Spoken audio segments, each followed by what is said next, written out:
Hi everyone, Dr. Tirgari here with Avalon Lipo and Aesthetics with offices in San Diego and Carlsbad, talking about a pretty common issue that we treat here in the office, known as gynecomastia.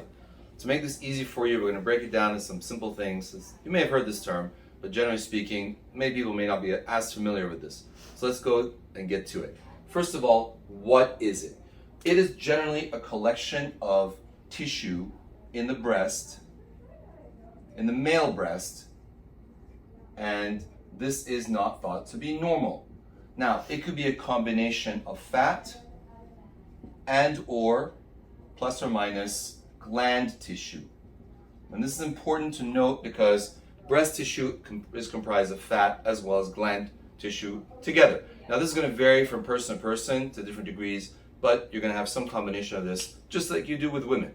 Now, the second question is, why does this occur in men? There's a lot of reasons for this. Let's break it down.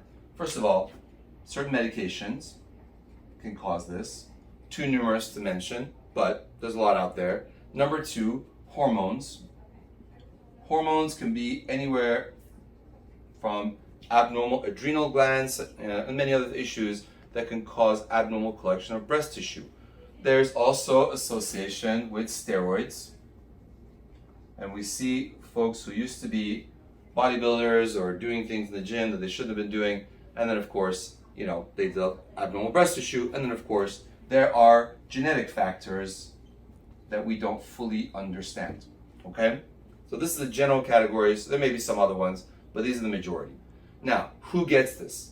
Typically speaking, any man can get this. In our practice, the majority of people that we've seen tend to be men aged 20 to 45.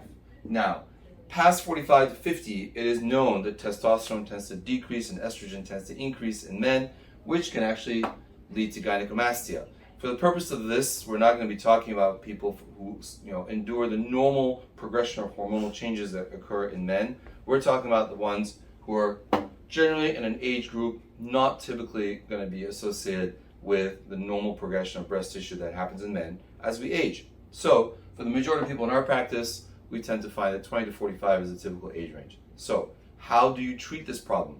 How do you treat excessive breast tissue in men, which doesn't belong there? Well, there's two approaches.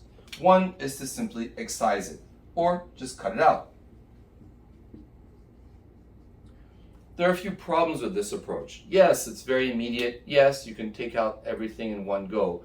But unfortunately, the approach is generally going to involve a large scar underneath the breast. So even after the breast tissue is gone, so you're going to have some two scars on either side of your breast, which a lot of men find very unappealing and unattractive. The second approach is, of course, to do smart lipo. Now, here in San Diego, when we do smart lipo for this, we get fantastic results. I like to use this approach for most men who don't have excessive gland tissue or breast tissue. Why?